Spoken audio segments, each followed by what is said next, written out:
David Skidoosh Andrews is perhaps one of the most joyous people I've ever met. Part of that joy stems specifically from his absolute crushing rock bottom experience with opiate addiction. It took everything from him, and he has become clean, and he has been clean for many, many years. It's an inspiring story. You should hear it. It is truly one of those things that gives you hope and lets you know that things that seem impossible are in fact possible. One note, I screwed up the audio. My fault, my side. Updated Skype. Never checked the settings. It went through the AirPods. They sound like crap. I did everything I could to recover them. It happens. I'd also like to say thank you to my patrons. If you would like to be a patron, if you'd like to get a podcast version of all these interviews, then check out the link below. As I said in the former video, I feel committed to my patrons. A lot of times it's my patrons that are driving me to get these videos out. I will continue so long as that relationship exists. So anyways, thank you, and I hope that you enjoy this. Bye. Well, let's move on a little bit. So we are looking at a brand new Skidoosh. You have, as I understand it, this last year has been a pretty transformative year for you.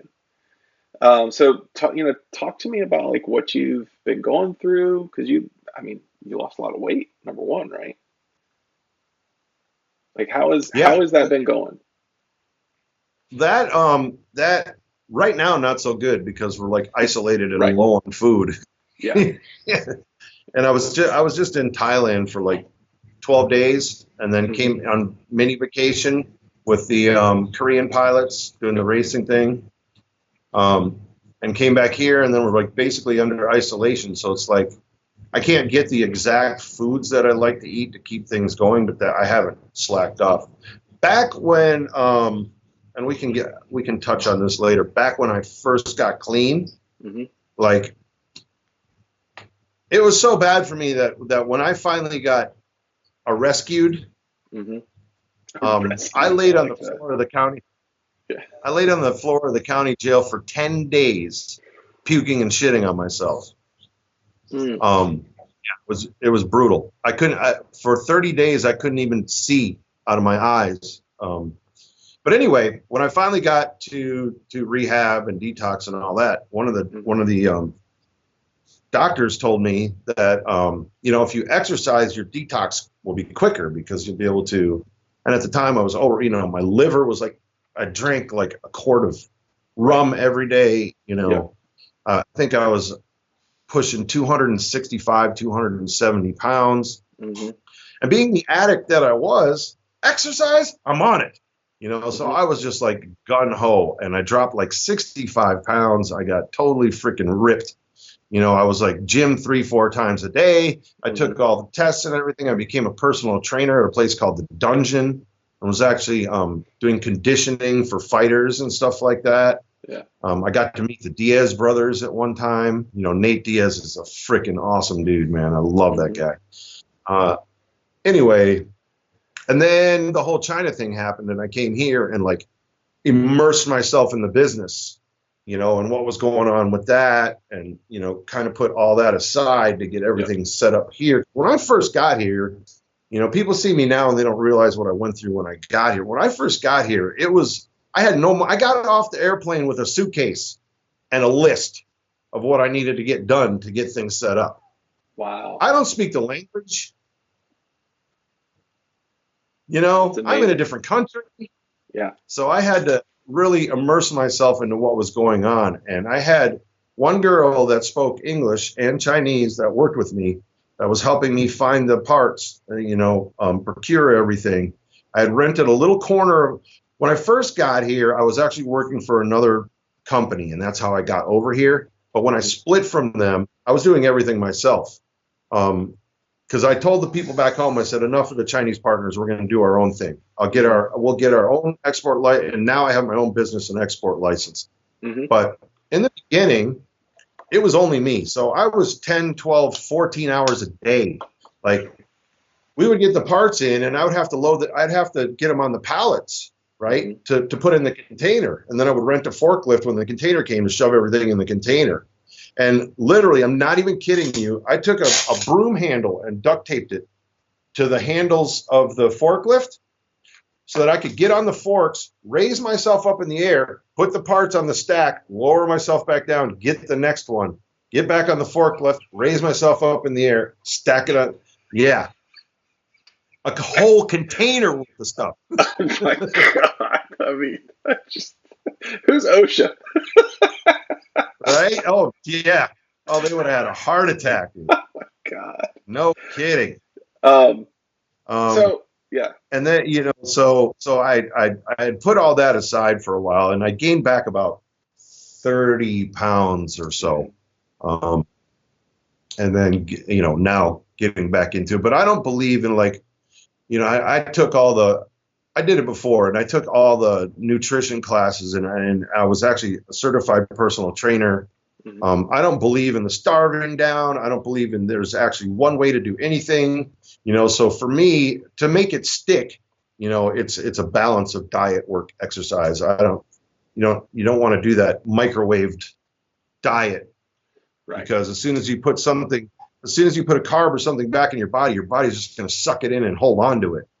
So if you do it right, I got about 6 more months to go to be right where I want to be. And then it sticks if you do it that way. If you take your time and do it right, it sticks. You don't do that yo-yo that you see everybody do, Oh, you look great. 2 months later, you're like, dude, what, did you swallow a watermelon? Right. Yeah. Are you pregnant? So take me all the way back to the junkie days. I mean, to be very blunt and honest with people, it's not just you. Like, I've struggled with addiction. I had I quit drinking almost a year ago now. At one point I was just downing Adderall like it was nothing. Doctor would say, here's 120 milligrams. I'd take 240 and, stay up all night buzzed. So, you were a junkie. Same thing, different pill, huh? Right.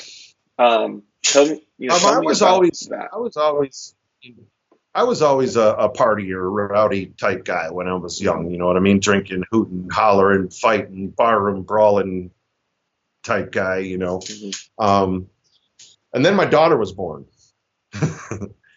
So a lot of that switched around. I was 28 when she was born, and I'd never owned a car. It was always motorcycles.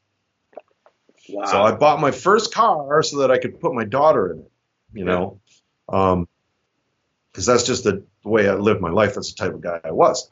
Mm-hmm. So back then I was working as a chef for years, and I did really good, made really good money. I could work whenever I want for whoever I want. I was one of the top guys in my town, known for that. And it came to a point where one day she was like 2 or 3 years old, and it was Christmas morning, and I was on my way to serve a banquet to 1,500 people, and I was just like, I can't miss out on this anymore. I'm done with this. Yeah. So I ended up getting a job with the city I lived in at the time, which is Northport, Florida. And went into the 9-to-5 government employment, full insurance, sick time, the whole schmeal that comes along with a county worker job. And I actually worked my way up and had became a building inspector through taking tests and stuff like that. And my first job there, I drove an airboat for like 5 years. And what I did was drive, South Florida. Mm-hmm. So we have canals and drainage canals and little dams and rivers and stuff everywhere. And my job was to drive the airboat up and down all these canals, lakes, rivers, stuff like that, and make sure that all the drainage was clear so that when the rains came, the city didn't flood. Yeah. It's basically my job. Which also, I was on the emergency management team because I had the airboat. So I took all the government training for FICA and incident command and all that stuff. And So whenever there was a flood, I was out there. I even had to pull a dead body out of the canal one time with the police. Yeah, that was not pretty. Yeah. That smell stuck in my nose for weeks. That's awful. So anyway, I'd messed up my back on that airboat, and that's when I seeked a different job within the city that wasn't going to destroy my back anymore. And having the government insurance and all the stuff, and back at this time, the opiates were just coming around. Yeah, this was what, the late 90s, early 2000s? Yeah, 90s. Yep, somewhere around there. Yep, right around 2000. Mm-hmm. So I was prescribed opiates for my back because I had it. Because they cost me like $1. Right. Right. They cost me like $1. Because I had all the killer insurance, all my MRIs, all my scans, my doctor visits, everything. So here I am about a year later, along the same lines as you, year and a half later, something like that. They're prescribing me like the max now. I'm getting like 300 of these things a month. And then I complain to the doctor that I'm depressed and anxiety, and it's all coming from this. So then they're giving me Xanax, and I forget what the antidepressant is that they had me on. Prozac at the time, probably. Prozac or something. Yeah, I think they had me on that for a while, a couple different ones. Yep. So I'm just an absolute mess. I'm just a complete freaking mess, and don't even know how addicted I am to this shit, Mm-hmm. So I'm going down the street in my county truck, fall asleep at the wheel, and rear end somebody in a school zone. That was the end of my government job, the end of my government career. So now I have no insurance, no nothing. I'm completely hooked on freaking opiates. And I'm a partier on top of that. So I'm drinking, smoking, doing other things on top of that. And now I'm in the street with no money. Mortgage, 2 kids, wife, no money, hooked on dope. So I started doing anything and everything I could to get my next fix, Doctor shopping. I think I had 5 doctors at the time in 1 month to sell the pills, to keep things going, to pay my mortgage. It's a dead end road. It's a dead end road. Eventually it all came to a head. My brother took my kids. So that was one of the saddest days of my life. It was Christmas, and I'll probably cry now. Yeah. And my brother came over every Christmas. We go out to my brother's house, for the big family get together. Yeah. My brother came over and he said, "All right, let's all go out there." And I said, "Listen, I can't go. I'm too sick." Because I was completely dope sick. Mm-hmm. I had no fix at the time. Right. So they took my kids out there, and my oldest brother was driving my daughter around in his little golf cart out there on their property. And he says, "Hey, what do you want for Christmas?" And she looked over and she said, "I want my daddy back."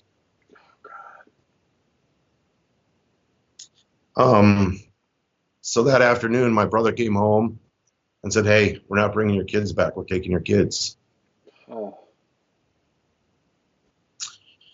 So, lost the house, lost the kids. Long story short, finally ended up in jail from all the robbing, mobbing, conning I was doing. Facing like 18 months in prison. And like I told you earlier, I had, I detoxed for like 10 days. It was like 2 weeks before I got in front of the judge.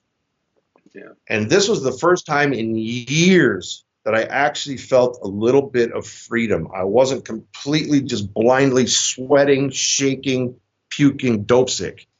Mm-hmm. And the judge said, "Okay, we're gonna let you out today to come back on trial on such and such a date, blah, blah, blah, blah."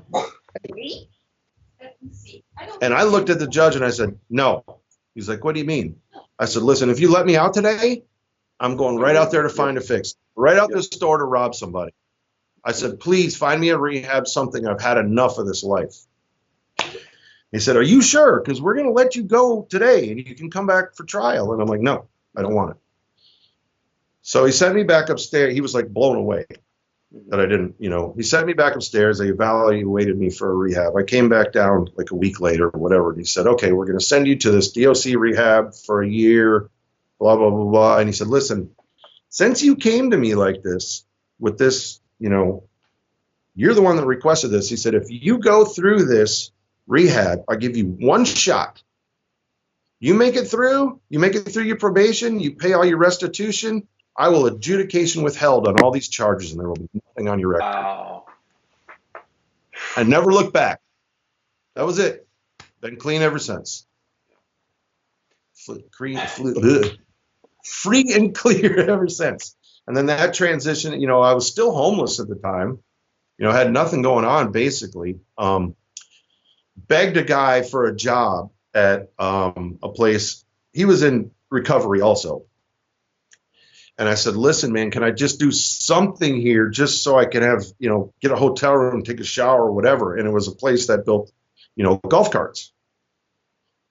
He said, yeah, sure. You know what? Come in a couple of days a week. You can unload the trucks from the cars from the trucks and get them prepped, and I'll pay you some cash under the table, blah, blah, blah. So I did that. And like a week later, he comes out there and he's like looking around. I was outside in a field in Florida, unloading these off of semis, you know, in 100-degree weather. And he looks around and he's like, how many of these cars have you gotten done? And I said, I don't know, like 115. He's like, holy shit, nobody has ever done that many, ever. He said, right. You got a full-time job. So I worked my way up in that company and became like a manager of one of the bays.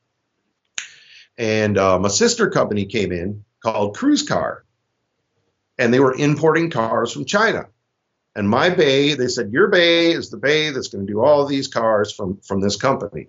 So for 3 or 4 months, you know, they were great. The little kids came in, we slapped them together, sent them out, whatever. Then all of a sudden we started having issues, quality issues and whatever, which is the typical makeup of a Chinese company. And I can go into more of that later. But anyway, so the owners of the company came to me and they said, listen, we want you to fly to China for 2 weeks, go to this factory, we'll pay for everything. You stay over there for 2 weeks, find out what the hell's going on over there and get it straightened out, you know? Yeah, sure, why not? So they flew me over here. I spent 2 weeks in the factory with our Chinese partners back at that time. Flew back to America, and about a week later, they came up to me and said, listen, if we pay for everything, will you move to China and run that factory for us? Who, me? And these guys know my full story. You know, yeah. I hide nothing. I told them from the moment I was hired, you know, this is where I came from. So there's no surprises down the road. This is who I am. Yep. This is you know, and they supported that. We are actually known now as the second chance company for people getting out, people doing whatever, wanting to change their life. Because everybody that we have employed is like in recovery or hooked into it some way. So anyway, I ended up coming to China on a 1-year contract, and I've been here 7 years now. And worked with our partners, and they just weren't willing to do things the way we wanted things done. Period. You can get great quality stuff out of China if you have boots on the ground. Like, you know, you order something and say I want 100 holes, 5-ace holes drilled in this something. Okay, the first 100 you get are going to have perfect 5-ace holes. Then all of a sudden it starts going downhill, downhill, downhill, and you get this egg-shaped hole and things aren't fitting. You're like, what the heck is going on here? So you go over there and you look in their factory, and they got Farmer Joe that they're paying half a bag of rice a week to work there that has the drill bit on the drill press. You know, this drill bit is designed to make 100 holes, and he's on his 5,000th hole. And, you know, there's just smoke because nobody's told him he needs to change the drill bit. And he's not going to think for himself. You know, he's a robot. So you have to be on the ground here to be able to say, listen, you got to change the drill bit. So we ended up splitting away from them. In the time, I started getting suppliers together, stuff like that, gathering things together. You know, that's what I was saying in the second trip back, that I showed up with a suitcase. And, you know, here's your new life. And in that time, I managed to apply for my own business license here in China and my own export license. And the bosses came over and we had a big meeting with the Chinese factory, and it was a big to-do. And when we walked out of there, I said, listen, I got this. Screw them. We don't need them anymore. They're like, holy shit. Let's get this off the ground. So they backed me 100%. And the rest is history. Now I have my own facility and I live in China. One thing I want to touch on, and for any addict who's ever been through it, this will immediately resonate with them. But for anybody who's not been an addict, who's not been hooked on a substance of some kind, describe to me the panic that would set in when you would run out. You get to a point where you are not even a living person. Your soul, your spirit, your will to live is gone. The only thing in your mind when you wake up in the morning is that next fix. And it doesn't matter how you get it. It doesn't matter if it's your mom. It doesn't matter who it is. You will do whatever you have to for that next fix. And it gets to a point like that is it. That is your life. You are, it's a prison that no bars can match, that you go into in your own mind. It is such a dark corner. All hope is gone. All will to live is gone. Your soul is just completely gone. You're a shell walking around. And it gets to a point where even if you have enough to get through the next week, you're already scheming on what you're going to do when that runs out. And that's what I was talking about. Yeah. How my mind for all those years got locked into that cycle so hardcore that, FPV was just like freedom. The first time I put those goggles on and, then landed and then took the goggles off and I was like, you know what? I didn't think about how I'm going to get this next order done. How, where nothing. And that was it. But it's absolute horror. You can't even, it's indescribable, helpless, worthless, just completely worthless. You just feel completely, absolutely broke. For me, so alcohol. The best things I ever did Go ahead. was come go to ahead. China. Yeah. And, all the things that I did here got my self-worth and my confidence back that I am worth something. To this day, I second guess. Do I really deserve to be where I'm at after all the things I've done? So when long story short, I got diagnosed as bipolar. I was ADHD. During grad school, just before I got to during high school and through college, I got my doctor would hand me a prescription for Adderall. Everything went fine. And then I had my first mania and I was in grad school and I kind of had to shut down grad school for 6 months. And one day I just took 2. And it was like, oh, this is good. This is good. And from there on out, it just started climbing more and more and more and more and more. Eventually, fast forward a few years, I've got a doctor who all I have to do is walk in and say, hey, it's not working. Can we increase the dose? I think the only time she ever actually balked at anything I ever suggested was, hey, do you think we can try meth? And she was like, don't think that's a good idea. Why don't we just increase the Adderall? Right? And so she was my drug dealer. She was my enabler, right? I never actually had to go out on the street and buy it. But I would ultimately end up taking, if I got prescribed 60 pills for 4 weeks, I would take all of it in 2. Yep. And my wife and I had been married for a few years at this point, and she started noticing. She'd be like, it's really weird. She's like, you kind of come alive for 2 weeks, and then all of a sudden you become just like really tired and depressed. And then you come back alive, and then you become tired and depressed. And then eventually she started catching on. She's like, you're really screwing her. You're abusing this. And then we had our first son, and he was born in November, and then January rolls around. And I've never been an aggressive guy. Never.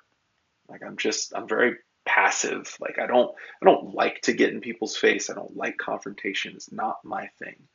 And she said something to me, and I just went off. And I never touched her. I never touched her, but I just screamed, you know. And she basically said, "F you. I'm gone." She took my son. She left. And she went and lived with my parents for about 9, 10 months. And I quit the day after she left. And now Adderall, and it's amphetamine. Amphetamine withdrawal is totally different than opiate withdrawal. As I understand it, the opiate withdrawal is like the worst that you can have. So I didn't get sick per se, but I ended up having to be checked into an institution about 3 or 4 weeks later because I was just, between the bipolar that wasn't medicated and everything else, it just sent me out of control. And I stayed in our apartment. I don't know how to this day I kept my job, quite frankly. I stayed in this apartment that we had been living in, and I just suffered for like 9 months. And she ultimately we reconciled. She came back. But after that experience, I was totally different. Totally different. Yep. And just here's the thing. Yeah, go ahead. The further back you draw the bow, the higher the arrow flies. So once you've been down, I've been down that dark, dark, dark road. So I know what true sadness, true desperation is. So now I know how to be truly happy. I know the difference, So in some ways it can be a gift if you want to look at it that way, And it's progressive, like you said. One of the things I do when I fly back to America is I go into like the rehabs and detox and stuff that I came from, and I speak and I tell these guys, 10 years ago, I was sitting where you're sitting, and I tell them, I said, if you take a crisp dollar and crumple it up and throw it in the ditch and stomp on it, throw the dirt on it. Yeah. You pick that dollar back up and unwrinkle it. Guess what? It's still worth $1. Yeah. And what happens, the way I describe it to other people is like, you remember when you were a kid and your dad was mowing the lawn and you wanted to help him? And you thought it was the coolest thing ever when dad would let you take a pass with the lawnmower or, hand you the rake, and little by little, dad, now you're cutting half the yard. The next thing you know, it is now your chore. Every Sunday you have to cut the yard. Right. And it's not fun anymore. No. And that's kind of the way it happens. You don't see it coming. It's fun at first. It's great at first. And now all of a sudden it's a chore. It's just a burden on your life. You don't see it coming. He pops that first pill and says, dude, I'm going to be an addict soon. Right? Like nobody, for whatever reason, like whether it's doctor prescribed or whether they're partying or whatever, nobody takes that first taste and thinks, you know what? I'm going to let this destroy my entire life. I'm all in, right? Like, how many times do you think I can overdose and survive? Let's go. And oh yeah, that was the big one that kicked off my daughter saying what she said to my brother, because she walked in me. I was laying on the bathroom floor and had overdosed and had a needle hanging out of my arm and was in convulsions. She was 12 years old at the time.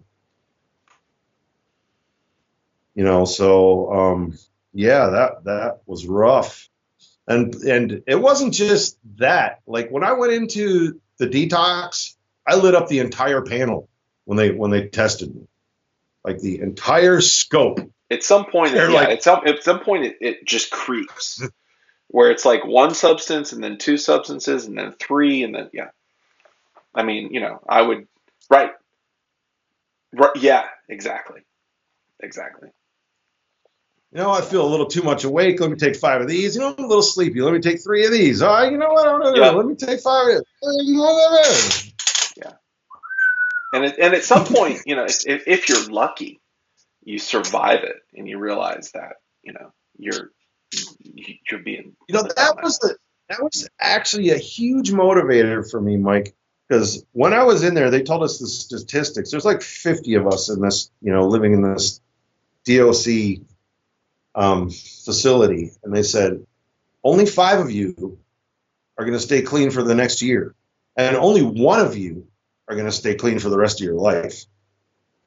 I'm looking around at 50 people going, come on.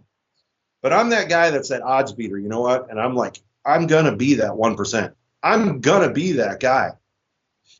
And our probation officers used to do raids on the place and like search us down and, make sure we didn't smuggle stuff in there because we had like work release and whatever. And I remember my probation officer comes in, shakes me down, and I said, you think I'm really that stupid to jeopardize what I got going on by smuggling something into here? And he's like, and he looks at me and he says, once a junkie, always a junkie. Yeah. So this guy was my probation officer for the next 18 months while I was on house arrest and the whole 9 yards. Yeah. When I got off probation, he was like, I can't believe it. You went through everything. You paid every dollar back. You made every meeting. You were everywhere you say it. I said, you know what motivated me, bro? You telling me I couldn't. He's like, you know what? I kind of do remember that. Don't ever tell me I can't. Like, that was why I was such a good addict. Don't tell me I can't take 5. Right. Yeah. God, dude. It just, yeah. I mean, it's one of those things that just slowly eats your life, and you never even see it coming until your life is gone. I've got very, very, very close family members that are junkies. Started with pills. At some point, the pills became too expensive.